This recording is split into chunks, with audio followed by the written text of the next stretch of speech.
Yo ho, yo ho. That's all of the song I can sing without getting a copyright strike. Despite often being viewed as essentially the same ride, Pirates of the Caribbean in Disneyland is surprisingly different than it is over in the Magic Kingdom. Which is better? Pirates of the Caribbean opened in Disneyland in 1967. And it was the last ride that Walt Disney oversaw the construction of before his death just half a year before the attraction opened. The ride was originally going to be a walk-through wax museum, but after the success of audio animatronics and water rides at the World's Fair in New York, which you can find more about in a video I did on that, I don't know, wherever YouTube puts it. After the success there, the ride developed into the Pirates that we know and love.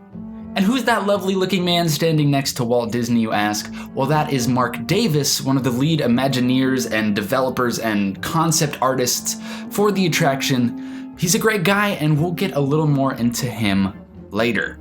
Obviously, Pirates was a crowd pleaser, and its counterpart was built in the Magic Kingdom a couple years after the park opened. The ride opened in 1973.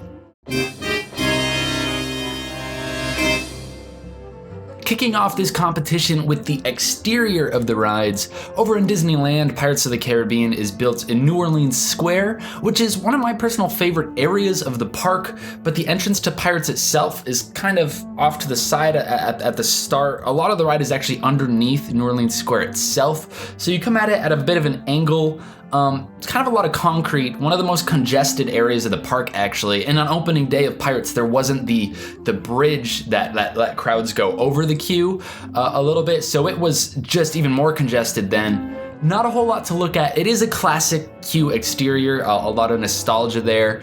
You could see the Dream Suite and the facade of New Orleans, but ultimately it's an alright exterior. Over in the Magic Kingdom, however, Pirates is in Adventureland. My personal opinion, Adventureland is much, much better in Disneyland than in the Magic Kingdom. But in the Magic Kingdom, they have more space, and Adventureland is kind of focused in on pirates, which leads to a really cool exterior for the ride. You approach this big Spanish fortress with cannons, and the pirates is scrawled on the big mast out there. Definitely an impressive looking ride entrance, which is why Magic Kingdom takes this first point for the exterior. Now we've moved past the exterior and are in the queue.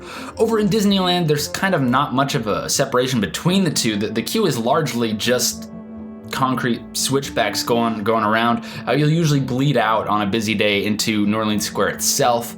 Not the best. Once you finally do get into the building though, you get hit with that nostalgic Disney water ride smell. It's incredible. And you have the parrot there yelling things at you, the map, the boats going by, you're right next to the water, and then of course you get to see the Bayou. Just a super impressive, awesome area. Once you're in the building, Disneyland's queue is about as nostalgic and immersive as Disney gets. Over in the Magic Kingdom, however, the immersion starts even earlier. You enter this Spanish fortress, and there are a couple switchbacks out there, but then you get inside and it's dark, and you see the Spanish fortress, the armory, they have the weapons and guns, there's the prison, there's a fountain in there.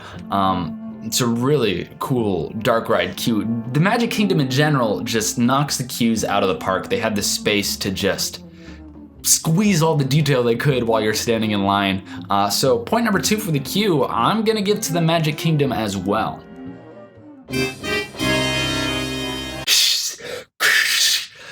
That didn't look good at all. I probably hated editing that and it looked really stupid. But we gotta break format here a little bit, because as we approach the actual ride itself, things get really interesting and really different between Disneyland and Disney World. And I wanna preface this by diving back into our history a little bit. Remember that guy Mark Davis I was telling you about? Well, he was planning something for the Magic Kingdom that was not originally Pirates of the Caribbean. You see, when Magic Kingdom opened, there was no pirates, and there was never intended to be a pirates because, for whatever reason, Imagineers figured that Florida was so close to the actual Caribbean, that they just wouldn't care about pirates. Obviously, they were wrong, and all the guests were like, Where's the heckin' pirates? I wanna ride my favorite ride, Pirates in Florida. which is exactly how people in Florida sound. Anyways, Pirates was not supposed to be there. Instead, Mark Davis was working on his passion project, this ride called the Western River Expedition, which none of you have ever been on because it doesn't exist. This ride was well underway. There was concept art, there was models, there was a whole plan for what this ride would be, and it was going to be a boat ride, much like Pirates of the Caribbean, but it was going to be in Frontierland and center around cowboys and the Old West and gunslingers and Native Americans, and it was going to be an epic adventure. There was a whole huge scale of a ride planned out, and it was gonna be just so beautiful. But because people complained, Disney was like, hey, Mark, about that expedition, it's not gonna happen. Build Pirates instead. So Pirates was frantically built in 2 years. The park opened in 1971. There wasn't supposed to be a Pirates, and in 1973, Pirates of the Caribbean opened in the Magic Kingdom. And because of this, it was built quickly. It was built in a small space. Adventureland wasn't planned to have pirates. So we have this really shocking difference between the Disneyland Pirates and the Magic Kingdom Pirates. And, let's dive into that.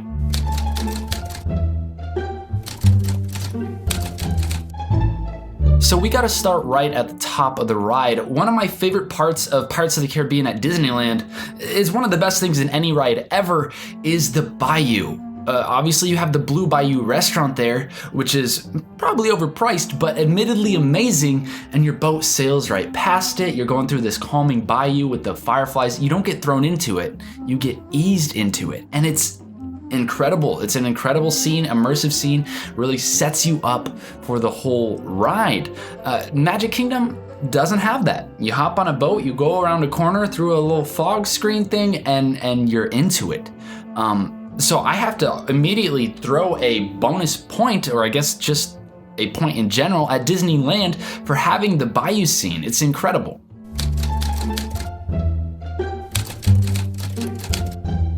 But obviously the changes don't stop there. You see, right after the Bayou in Disneyland, you got your good talking skull fellow, and then you have a huge drop, which is bigger than Magic Kingdom's drop entirely.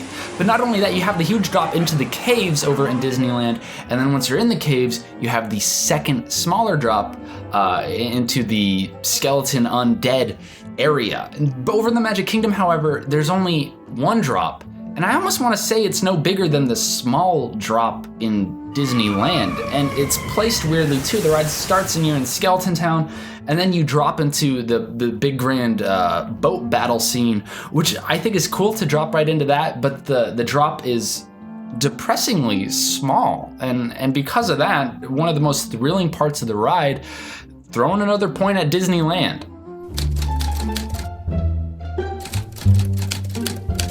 And now how about that skeletal undead area? In Disneyland, it's a huge section of the ride. You wind through these caves past these scenes of treasure and treachery. I just made that up. I like that. Treasure and treachery. Over in the Magic Kingdom, however, this scene is really brief. You begin the ride, you see a couple of skeletons, a couple people hanging out, and then you drop on into the main boat room. My personal favorite part of the ride after the Bayou, of course, is the skeletons. And Disneyland, again, just knocks that park out of the water. They had a lot more time to plan this whole ride and a lot more space to fill up. Another point to Disneyland. Are you getting mad at me yet, or do you agree with me? Because the difference here is insane. And now we got the all-important remainder of the ride. The living pirates, the flaming towns, the action and the adventure, and the song that we all know and love. In Disneyland, this is a huge section of the ride. Obviously, everything, if you haven't figured that out yet, is smaller, apart from the queue, over in the Magic Kingdom. And in the Magic Kingdom, all the scenes somehow feel smaller. I don't know if this is just me doing my crazy opinions that no one else agrees with and yells at me about in the comments, but when I'm in Disneyland on Pirates, it's really almost believably outdoors. If you're not looking for the ceiling, it feels like you are in these towns. In the Magic Kingdom though, I just get this presence of the walls and the ceiling around me. It all feels so much smaller.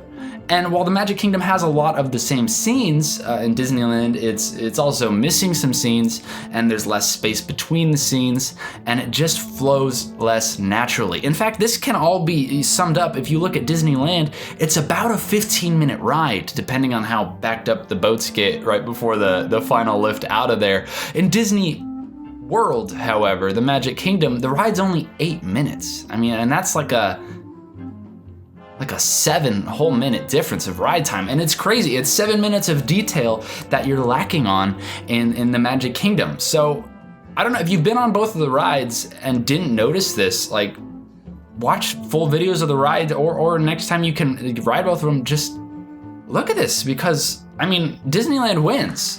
I'm just gonna outright say it. I stopped counting after 1,000,000 points, but Disneyland is clearly the winner here. In fact, Magic Kingdom, I gotta say, was a compromise. I'm glad Pirates is there, but at the cost of the Western River Expedition, I wish it wasn't. So Florida, I'm sorry, you got the short end of the stick on this one.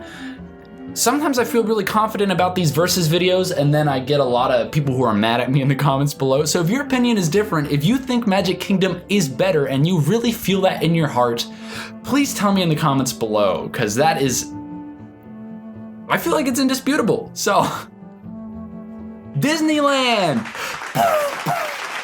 Hey, thank you so much for watching this episode of Disneylander.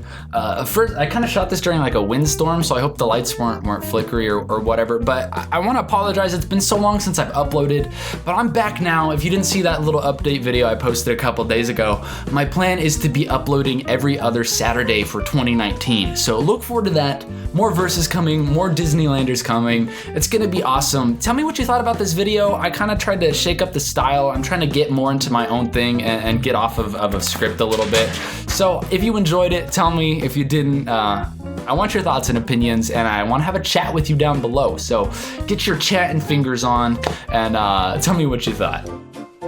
Yo ho, I'm singing over another song so YouTube doesn't detect that I'm singing a copyrighted song. Thanks for watching, guys.